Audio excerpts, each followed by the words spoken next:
दुनिया की तमाम छोटी और बड़ी खबरों के लिए हमारे चैनल को सब्सक्राइब करना न भूलें और बेल का बटन जरूर दबाएं। पानी पिला दे, इतनी हिम्मत तुम्हारी। हम सबको पानी पिला रहे हो, हमारे को बोतल दे रहे। लोग कहेंगे सदुद्दीन ओवैसी तुम हमको सपने दिखा रहे हो, तुम हमको ख्वाब दिखा रहे हो। मैं तुमसे कह रहा हूं कि अभी भी कह रहा हूं कि ख्वाब देखना शुरू करो। तुम ख्वाब देखना शुरू करो, इंशाअल्लाह ताला हम मेहनत करेंगे, जुस्तजू करेंगे, कुर्बानियां देंगे, लड़ेंगे, जेल को जाएंगे, हुकूमतों से टकराएंगे, मगर ये वक्त हमारे ख्वाबों को पूरा करने का है। अगर आज नहीं करेंगे तो आने वाली नस्ल हमसे कहेगी कि अब्बा जब तुम 30-35 साल के थे, अगर तुम थोड़ा सा मेहनत कर लेते, अगर तुम थोड़ा सा मजलिस का परचम उठा लेते तो वही परेशानी का मुझे सामना नहीं करना पड़ता अब्बा जो तुमने अपनी जवानी में तकालीफ उठाई थी। अरे प्यारे 70 साल से कोई तुम्हारे सामने खड़ा नहीं हुआ था, अब खड़ा हुआ बोलने के लिए, मैं खड़ा हूं तुम्हारे को रहूंगा, क्या करते करो तुम। अब हमको इख्तिदार की कुर्सियों पर बैठना हमारा मकसद नहीं है। हमारा मकसद यही है कि दलित मुसलमान से इंसाफ हो।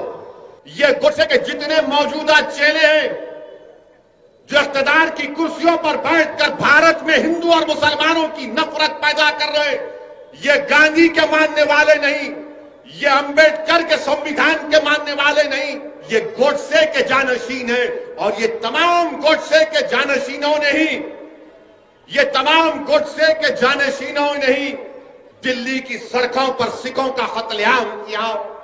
ये तमाम गोडसे के जानशीनों ने ही भारत की सरजमीन में हिंदू और मुसलमानों में फसाद करवाया। ये तमाम गोडसे के जानशीन है जिन्होंने 6 दिसंबर को बाबरी मस्जिद शहीद की है। ये आज मौजूदा दौर के गोडसे राम के नाम पर मुल्क में नफरत पैदा करना चाहते हैं। आप देख रहे हैं देश लाइव, देश की आवाज। लोग कहते हैं, मुझसे एक मीडिया के लोगों ने सवाल किया कि 26 जनवरी के दिन जो कुछ लाल किले में हुआ वो शेमफुल डे था।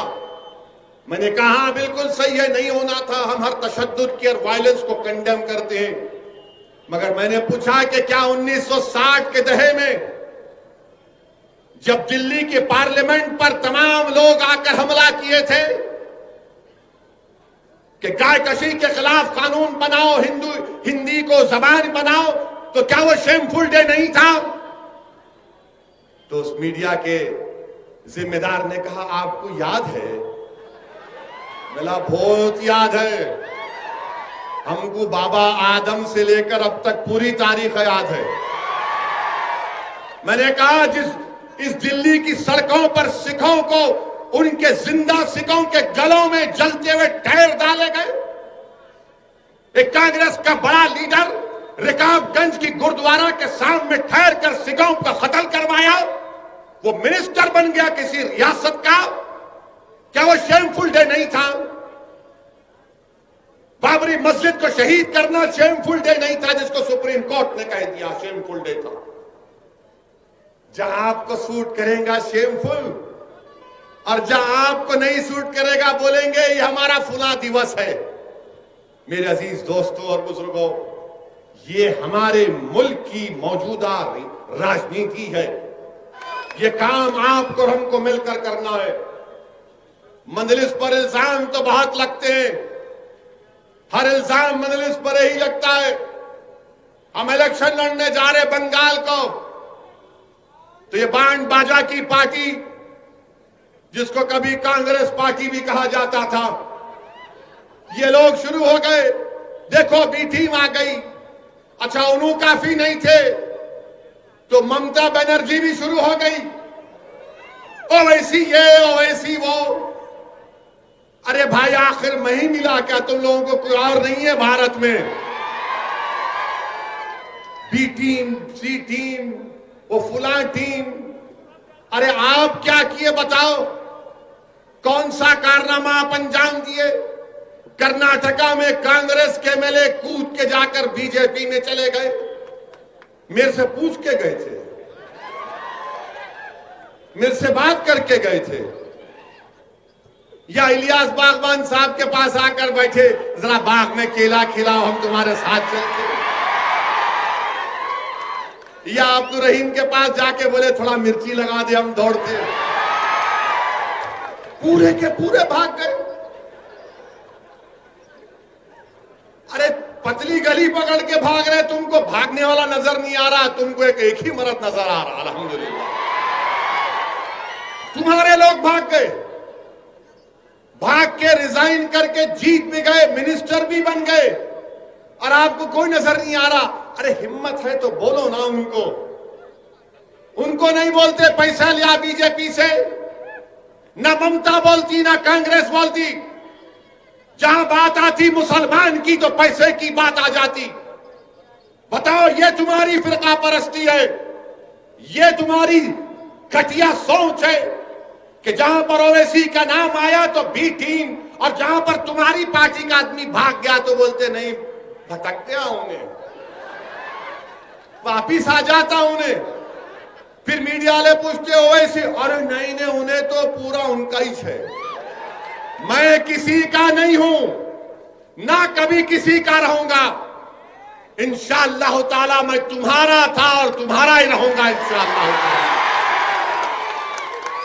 असदुद्दीन ओवैसी का तारुफ यह है, सुनो, मैं किसी तारीफ का मोहताज नहीं हूं। मैं पाक रसूल मोहम्मद सल्लल्लाहु अलैहि वसल्लम के दर का कुत्ता हूं, ये मेरी तारीफ और तारुफ है। मुझे किसी की तारीफ या हिमायत या वाहवाह की जरूरत नहीं है। मैंने हमेशा कहा और आज भी कह रहा हूं कि अल्लाह सुब्हानहू तआला ने अपने हबीब पाक सल्लल्लाहु अलैहि वसल्लम के सदक़े और तुफैल में मुझे इतनी इज्जत दी कि मैं कभी सोच भी नहीं सकता था कि मैं उस मुकाम पर पहुंचूंगा। मेरे अजीज दोस्तों और बुजुर्गों, लगाएंगे नारा, चलो आखिर में लगाएंगे, बहुत लगाएंगे, लगाएंगे।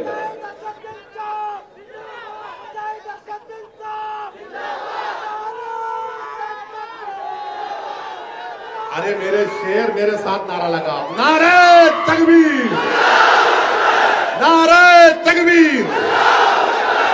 अब एक और नारा लगाना है, वो किसानों तक जाना। वो लड़ रहे मोदी के खिलाफ, सिंगूर बॉर्डर पर मेरे शेरों लगाएंगे नारा। आप तो लगाओ, हिंदुस्तान, भारत, भारत।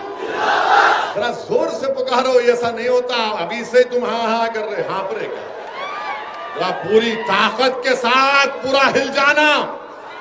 भारत, भारत का किसान, भारत का किसान, भारत का किसान। हाँ बैठो। ये मजा नहीं आता कांग्रेस दूसरी पार्टियों में,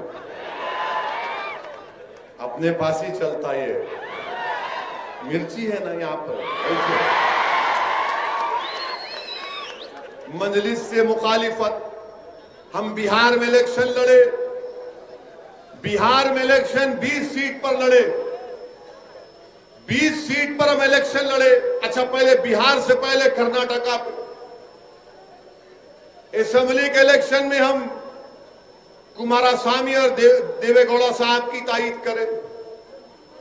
ये हमारे को नहीं मालूम था तायीद करे। जब उन्होंने सीएम बन रहे थे, मैं मुल्क से बाहर था, उम्रा करने जा रहा था। बोले आप आओ, मेला मैं नहीं आता। बोले क्यों नहीं आते? मेला मैं डाइस पे नहीं खड़े रहता, एक से एक हमा किस्म के लोग बैठे, मैं नहीं आ सकता। और आप बहुत बड़ी गलती कर रहे कुमारस्वामी, कांग्रेस के साथ जाकर आप पछताएंगे, याद रखना। गए, मगर आप देखे तो क्या है, कुमारस्वामी भी बीजेपी के साथ हाथ में हाथ पकड़ के रोमांस कर रहे हैं। चेयरमैन हमारे को दे दो, तुम वाइस चेयरमैन। ये कैसा मोहब्बत है रे तुम लोग? एक पे रहना ना, वो भी नहीं। अब चेयरमैन का इलेक्शन है, हमारे को चेयरमैन दे दो, हमारे को वो दे दो। अरे गारत का घड़ा बढ़ता नहीं तुम लोगों का? जो भी हमारे को लाओ लाओ लाओ लाओ लाओ, जो भी है खींच लो। मेरे अजीज दोस्तों और बुजुर्गों, बिहार में 20 सीट पर हम लड़े, 5 पे अल्हम्दुलिल्लाह अल्लाह ने कामयाबी दी।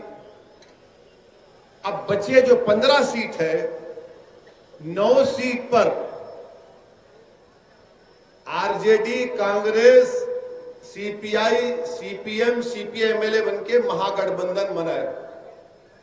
9 पे वो जीत गए हमारे खिलाफ, 6 पे नीतीश कुमार और बीजेपी जीती।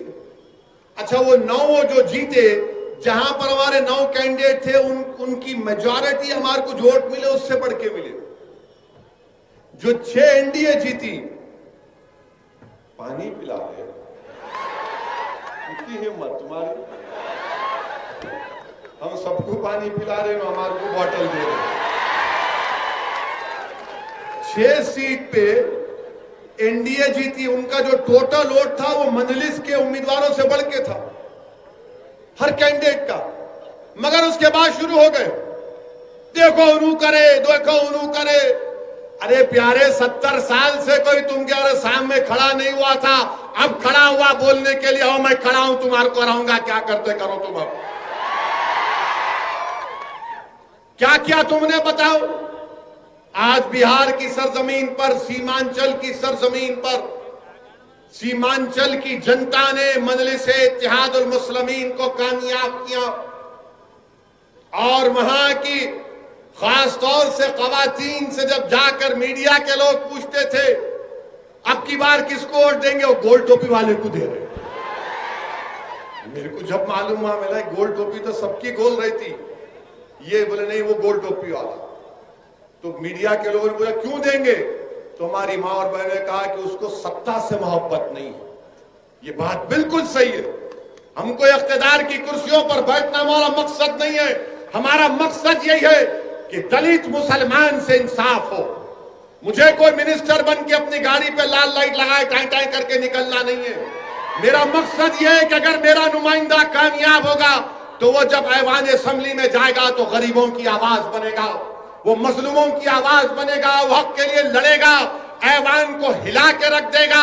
हमको अब तक हम सिर्फ ओहदों के लिए कामयाब करते आए, अब हमको ओहदों की जरूरत नहीं है, मिनिस्टर की बनने की जरूरत नहीं है। हमको बेबाक नुमाइंदे चाहिए जो मुसलमानों के मसाइल को समझे, जो दलितों के इंसाफ के लिए लड़े। ये मजलिस-ए-इत्तेहादुल मुस्लिमीन का पैगाम।